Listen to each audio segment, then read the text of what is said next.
మా అందరికీ నమస్కారం. మండు టెండలో ఎండని సైతం లెక్క చేయకుండా ఒకానొక సందర్భంలో రాయలసీమ గడ్డ మీద పసుపు చొక్కా వేసుకున్నాడని వాడిని బెదిరించి కేసులు పెట్టిన నేపథ్యం నుంచి ఈరోజు ధైర్యంగా పసుపు చొక్కా వేసుకొని, పసుపు టోపీ పెట్టుకొని, పసుపు జెండా పట్టుకొని సుదూర ప్రాంతాల నుంచి నా నాయకుడు వచ్చాడని చెప్పి ఈరోజు గడప గడ్డ మీదకి వచ్చిన ప్రతి ఒక్క కార్యకర్తకి కూడా పేరు పేరున శిరస్సు వంచి పాదాభివందనం చేసుకుంటూ, కడపలో మహానాడు జరగడం అంటే చాలామంది ఆశ్చర్యపోయారు. నేను చేసి చూపిస్తా, కడప అన్నది ఎవడప్ప సొత్తు కాదు, ఇది తెలుగుదేశం పార్టీ అడ్డా అని ఆల్రెడీ నిరూపించున్నారు. ఆ కడపలోని ఈ రోజు వరకు మనం మహానాడు జరపలే, ఇక్కడ జరుపుకుందామని చెప్పి గౌరవ ముఖ్యమంత్రి వర్యులు నారా చంద్రబాబు నాయుడు గారు, అదేవిధంగా మన జాతీయ ప్రధాన కార్యదర్శి మనందరి నాయకుడు లోకేష్ బాబు గారు కంకణం కట్టుకొని ఈరోజు ఈ కార్యక్రమానికి శ్రీకారం చుట్టారు. సాధారణంగా 5 ఎలక్షన్లు అయిన తర్వాత, ముఖ్యమంత్రి అయిన తర్వాత ఒక 5 సంవత్సరాల గురించి ఆలోచించి రాబోయే ఎలక్షన్ల గురించి ఆలోచించేవాడిని పొలిటికల్ లీడర్ అంటారు. అదే ఆంధ్రప్రదేశ్ రాష్ట్రం గురించి, భవిష్యత్తు గురించి 20 సంవత్సరాల తర్వాత ఏం జరగబోతుందో ఆలోచించే వాళ్ళని విజనరీ లీడర్ అంటారు.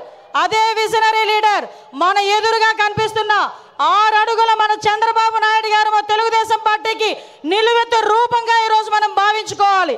ఎందుకో చెప్తున్నా, 75 ఏళ్ళ వయసు, 40 ఏళ్ళ రాజకీయ చతురత, 40 ఏళ్ళ రాజకీయ అనుభవం, ఈ రెండు మేళవించుకొని సుమారుగా 2047కి 2047కి ఈ రాష్ట్రం ముందుండాలి.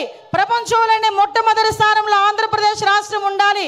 మేము ఉన్నా లేకపోయినా మన బిడ్డల గురించి, మన భవిష్యత్తు తరాల గురించి ఆలోచించిన ఏకైక నాయకుడు ప్రపంచంలో ఎవరైనా ఉన్నారంటే మనం గర్వంగా కాలు రెగరేసుకొని చెప్పుకోవచ్చు, నా నాయకుడు ఉన్నాడు, చంద్రబాబు నాయుడు గారు ఉన్నారు అని.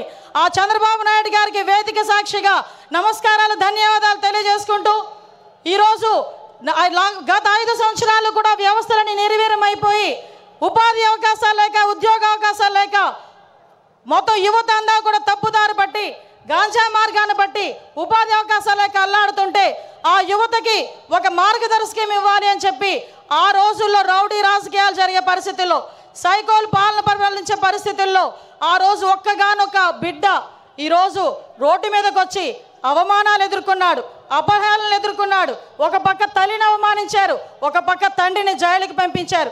అయినప్పటికీ కూడా మొక్కవోని ధైర్యంతో నా కార్యకర్తలు నా వెంబడున్నారు, నేను పూర్తి చేయగలనని సుమారుగా 9 నెలల కాలంలోనే ఈ రాష్ట్రంలోని తెలుగుదేశం పార్టీకి పునరుద్ధేశం తీసుకొచ్చిన నా సోదరుడు, మానవవనరుల శాఖ మంత్రులు గౌరవనీయులు నారా లోకేష్ గారికి ప్రత్యేకంగా ధన్యవాదాలు, నమస్కారాలు తెలియజేసుకుంటూ, ఈరోజు రాష్ట్ర పార్టీ అధ్యక్షులు పల్లా శ్రీనివాసరావు గారికి, అదేవిధంగా వేదిక నిర్వహించిన సహచర మంత్రివర్యులకి, ఎమ్మెల్యేలకి, ఎమ్మెల్సీలకి అందరికీ కూడా పేరు పేరున, వేదిక నిర్వహించిన పెద్దలందరికీ కూడా పేరు పేరున నమస్కారాలు, ధన్యవాదాలు తెలియజేసుకుంటూ, సాధారణంగా ఈ మహానాడు అయితేనే మహానాడు ముందు రోజు కూడా చాలా వర్షం పడింది. వర్షం పడితే చాలామంది లోపల తీన్మా డ్యాన్సులు వేసుకున్నారు అవతల పార్టీ వాళ్ళు. ఈ మహానాడు ఎలా అవుతుందో చూద్దాం, ఈ మహానాడు ఎలా అవుతుందో చూద్దామని.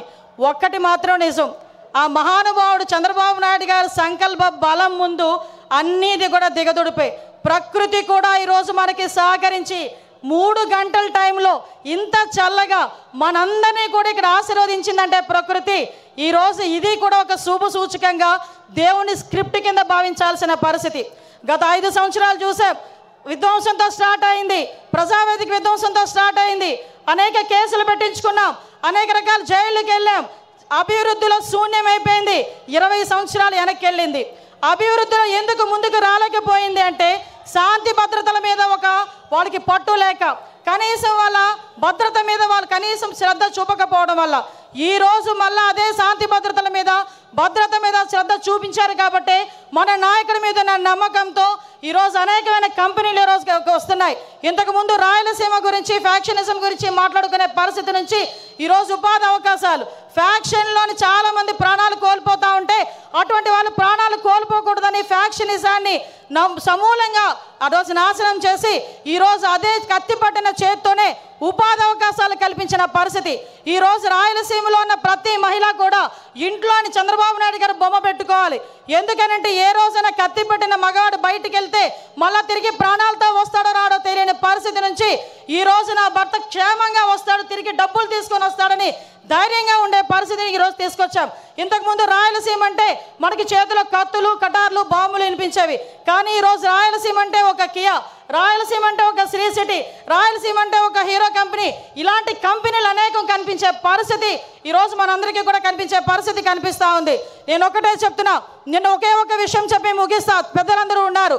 నిన్న ఏదైతే మహానాడులో గౌరవ లోకేష్ గారు చేసిన 6 శాసనాలు నిజంగా ఏదైతే చంద్రబాబు నాయుడు గారు కలలు కంటున్న 2047 స్వర్ణాంధ్రకి ఈరోజు కడప మహానాడు వేదికగా ఈ 6 శాసనాలు కూడా ప్రథమ భూమిక వహించబోతున్నాయి. ఇవే పునాది కాగబోతున్నాయి. ఈ కార్యకర్తలే అధినేత అని చెప్పిన పరిస్థితి ప్రపంచంలో ఏ పార్టీకి లేదు. ధైర్యంగా గర్వంగా నేను తెలుగుదేశం పార్టీ కార్యకర్తనని చెప్పుకొని తిరిగే పరిస్థితులు ఈరోజు ఉన్నాయి. ఒకటే ఒక విషయం చెప్తున్నా. మొన్న రీసెంట్గా నేను ఒక ఫ్లైట్లో వస్తా ఉంటే ఒక పెద్ద మనిషి, ఒక వ్యాపారవేత్త నాకు కనిపించారు. ఏంటి సార్ ఎలా ఉంది సార్ అంటే, అమ్మ రక్షించారు మీరందరూ కూడా ఎన్డీఏ కూటమిని గెలిచి. ఎందుకంటే 2018లో నేను శంకుస్థాపన చేశా. 19లో నేను ఫ్యాక్టరీ పెట్టాలని వెళ్తే పార్ట్నర్షిప్ అడిగారమ్మా. అప్పటి నుంచి మూసుకొని కూర్చున్నా. మళ్ళా చంద్రబాబు నాయుడు గారు వచ్చిన తర్వాత ఫ్యాక్టరీ మళ్ళీ ఓపెన్ చేశారని చెప్పే పరిస్థితి. ఒకటే చెప్తున్నా సార్, మీరు ఏదైతే 6 శాసనాలు తీసుకున్నారో ఈ 6 శాసనాలు మంత్రులుగా ఉన్న మేము కానీ, ఎమ్మెల్యేలుగా ఉన్న స్టేజ్ మీద ఉన్న వాళ్ళు కానీ, కార్యకర్తలుగా ఉన్న వాళ్ళు ప్రతి ఒక్కరు కూడా గ్రామానికి వెళ్ళి చెప్పే బాధ్యత మేము తీసుకుంటాం. మీరు కలలుగన్న 2047 విజన్ ఏదైతే ఉందో ఆ విజన్ని పరిపూర్ణంగా ముందుకు తీసుకెళ్లే విధంగా, మరీ ముఖ్యంగా గుంట నక్కలు చేరకుండా ఉండే బాధ్యత కూడా కార్యకర్తలుగా మనందరం కూడా తీసుకోవాల్సిన బాధ్యత ఉంది. మళ్ళీ 5 సంవత్సరాల తర్వాత నేను వస్తా అని కలలుగనే వాళ్ళకి మొన్నటితోనే ఆఖరి రోజు పులి స్టాప్ పడే పరిస్థితి, మళ్ళీ ఇలాంటి గుంట నక్కలు మన దగ్గరికి చేరకుండా ఉండే పరిస్థితి కూడా మనం తెచ్చుకోవాలని మనస్ఫూర్తిగా కోరుకుంటూ, ఇప్పటి నుంచే 2029 వెనక్కి కూడా ఇప్పటి నుంచే పని చేయాలని ప్రతి కార్యకర్తకి కూడా తెలియజేసుకుంటూ, ఈ మహావేదికగా మీ అందరికీ నాకు ఇక్కడ మాట్లాడే అవకాశం కలగజేసినందుకు ప్రత్యేకంగా గౌరవ ముఖ్యమంత్రి వర్యులకి, నారా చంద్రబాబు నాయుడు గారికి, లోకేష్ బాబు గారికి అందరికీ కూడా ధన్యవాదాలు, నమస్కారాలు తెలియజేసుకొని సెలవు తీసుకుంటున్నా. జై హింద్, జై తెలుగుదేశం. అనిత గారికి ధన్యవాదాలు. అనిత గారికి ధన్యవాదాలు. అనిత గారికి ధన్యవాదాలు. అనిత గారికి ధన్యవాదాలు.